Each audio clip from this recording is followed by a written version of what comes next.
আশ্বিন মাসে বাপের বাড়ি আসেন ভগবতী, আশ্বিন মাসে বাপের বাড়ি আসেন ভগবতী। বলো গৌরী এলো দেখে জানো, গৌরী এলো দেখে জানো, গৌরী এলো দেখে জানো, গৌরী এলো দেখে জানো। ভবের ভবানী আমার ভবন করিল আলো। গৌরী এলো দেখে জানো, গৌরী এলো দেখে জানো।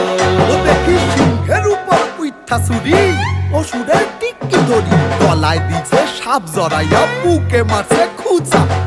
কি দেখলাম সাসা, কি ঠাকুর